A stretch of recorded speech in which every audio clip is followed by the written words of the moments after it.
Abraham a marché avec l'enfant. Et finalement, l'enfant qui regarde, il a le bois.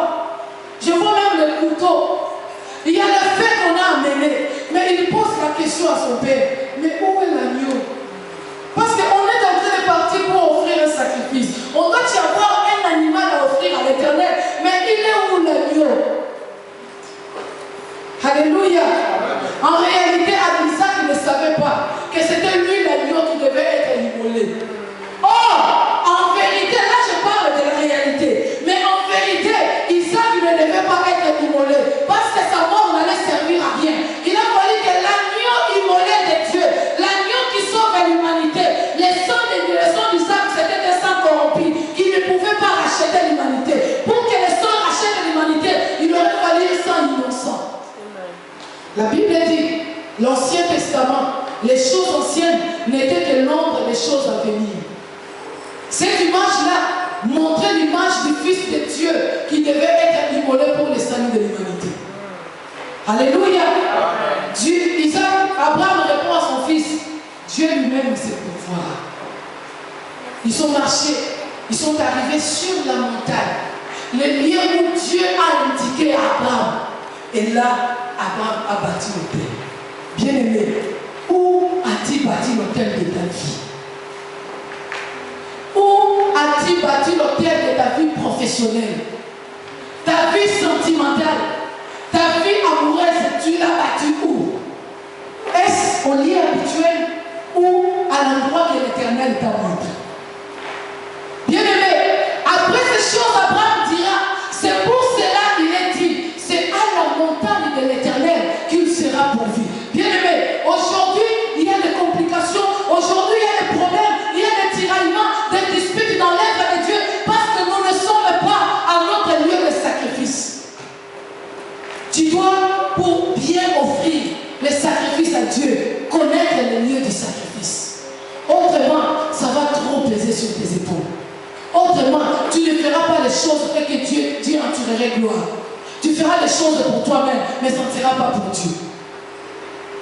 Bien-aimé, offrir un fils unique, un fils qu'on a entendu depuis plus de 25 ans, où on attendait la promesse de Dieu qui n'arrivait toujours pas. 25 ans après, Dieu a accompli la promesse. Et finalement, Dieu te dit, donne-moi ce fils-là, pour que tu sois à la hauteur de prendre ce fils-là, tu le regardes droit dans les yeux, tu es en train de le ligoter, tu le prends, tu le mets sur l'autel. Il faut que tu sois au lieu du sacrifice.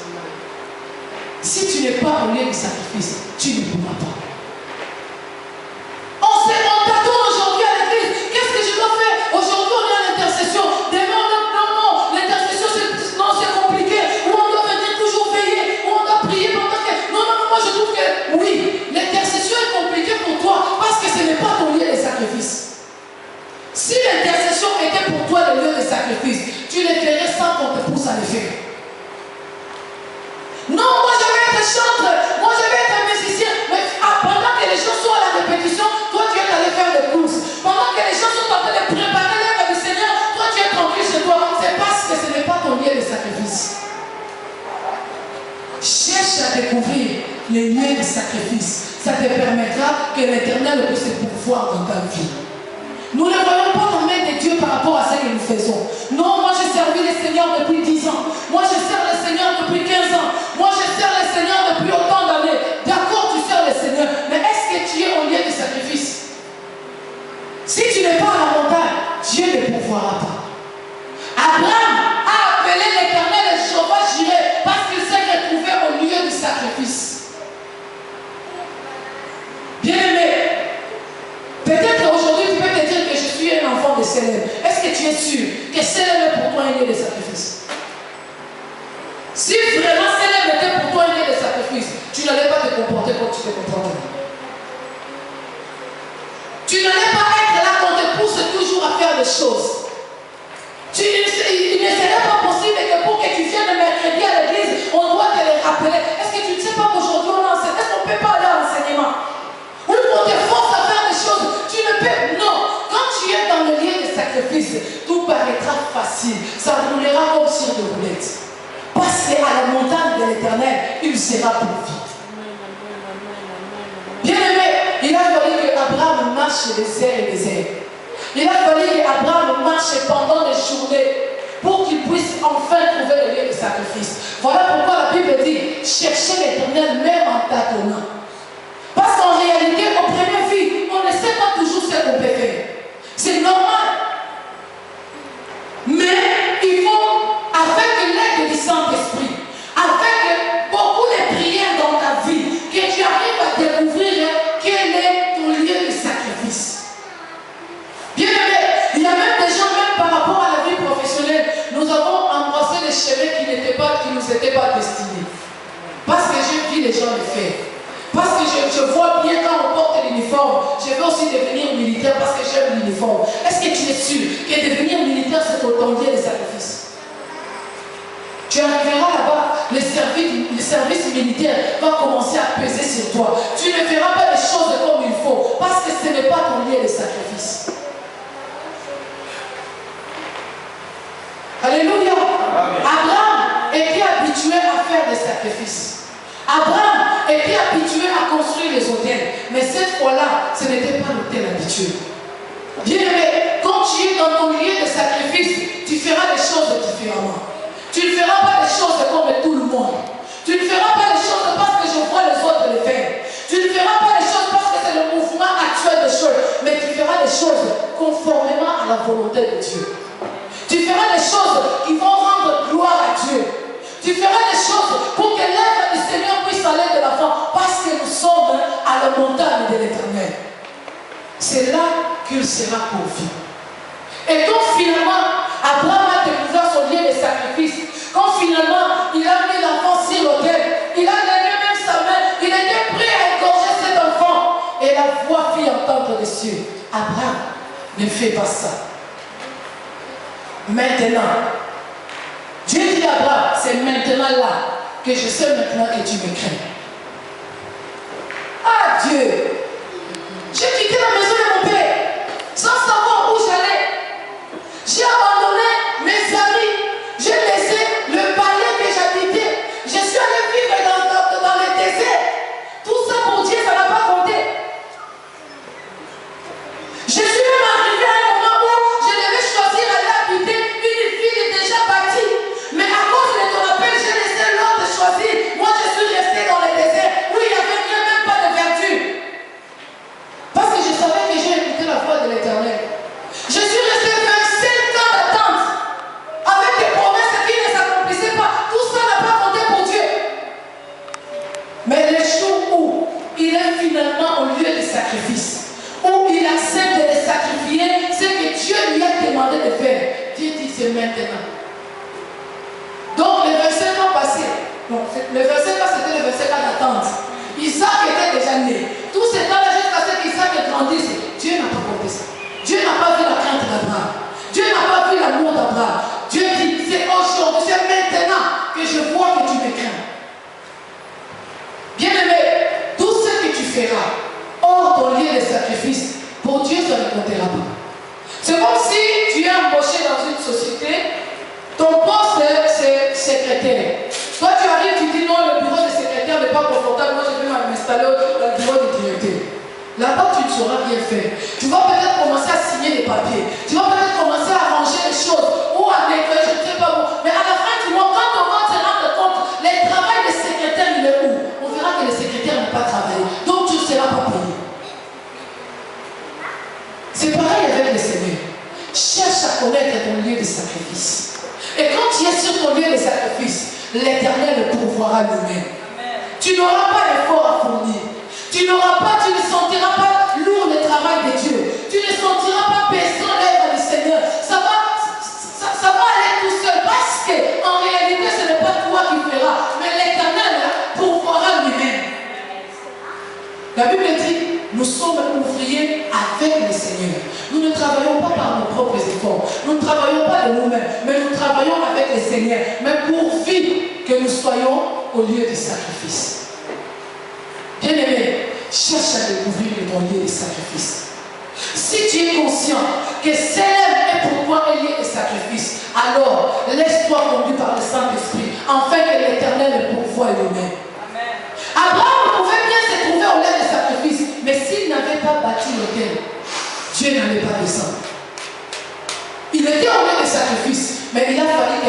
soit parti. Il a fallu qu'il aille jusqu'au bout de sa part de responsabilité, de ses devoirs à lui.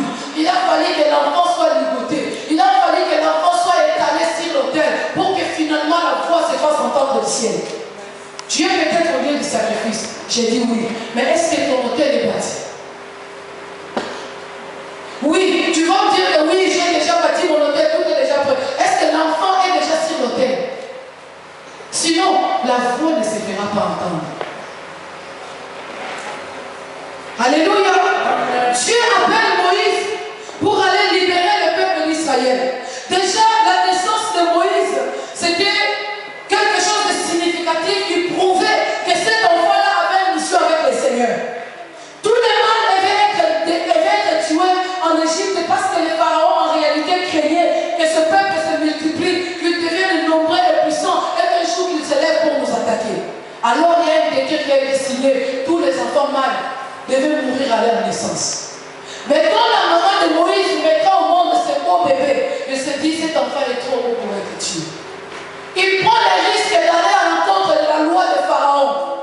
Il prend son fils, il va le cacher.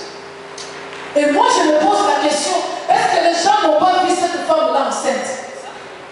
Et un beau jour on voit que la femme n'est plus enceinte. Est-ce qu'on lui a pas posé la question, il est où l'enfant? Qu'est-ce qu'il a pu trouver comme excuse pour qu'on laisse cet enfant-là tranquille? Mais parce que cet enfant-là était dans le plan de Dieu.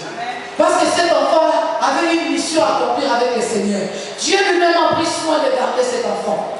3 mois après, l'enfant commençait à grandir, on ne pouvait plus le garder à la maison. On l'a pris, on l'a mis dans une corbeille, on est allé les garder dans les eaux. Je me suis encore posé la question. Qu'est-ce qui est passé par la tête de cette femme? C'était pas une petite rivière où il ruisselait, c'était les Nil, fleuve Nil. C'est là que cette maman prendra son bébé et mettra dans cette fleuve-là où il y a de fortes courants d'eau. L'enfant pouvait aussi partir et ne plus revenir. Et tout ce qu'elle trouve à faire, c'est de prendre Myriam. Elle avait quel âge Myriam? Pour veiller à ce que cette corbeille-là ne disparaisse pas. Et si jamais les courants d'eau avaient traîné cette corbeille, qu'elle pouvait faire Myriam? Est-ce que c'était un maître étranger? C'était un sauveteur? Je ne pense pas. Mais, c'est que maman dit à Myriam, reste là, garde ton frère, parce que si moi je suis là, on viendra me poser des questions.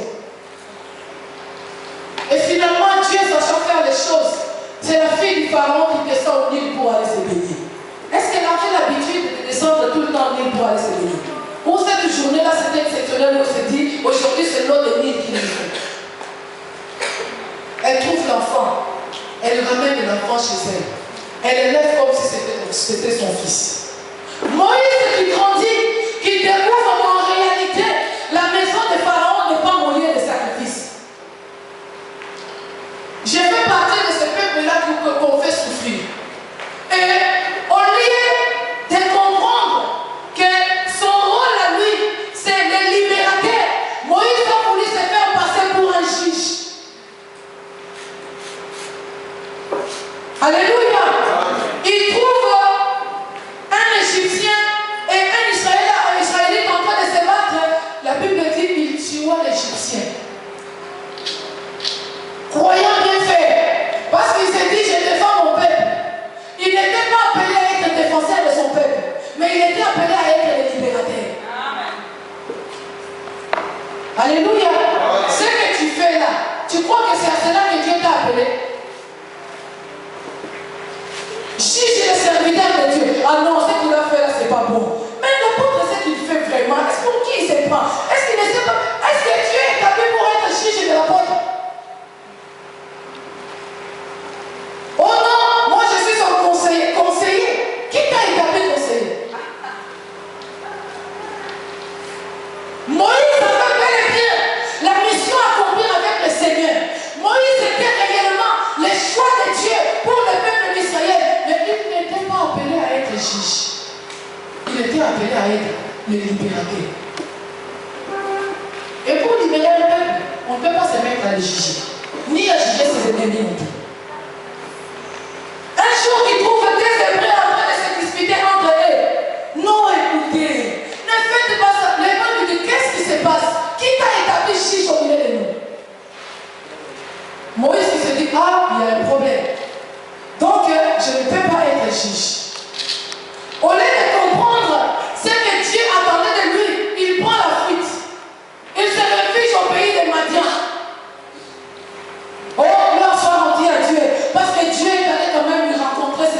là où il était pour lui faire comprendre que maintenant, l'heure est venue, va et libère mon peuple.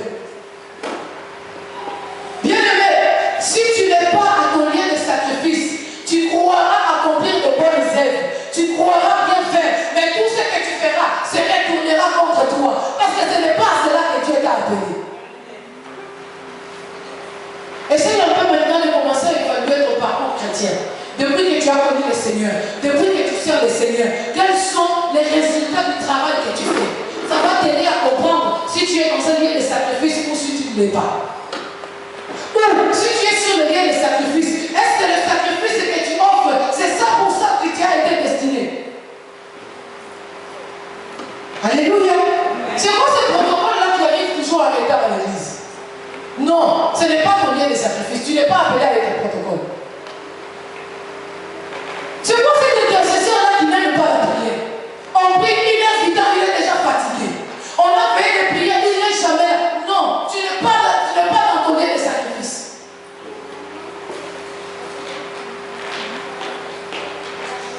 Alléluia. Alléluia. Je suis en train de t'aider à réaliser que Dieu t'attend au lieu du sacrifice. Parce que c'est à la montagne de l'Éternel qu'il sera pourvu. Si tu n'y es pas, si tu n'arrives pas au lieu de sacrifice, Isaac mourra.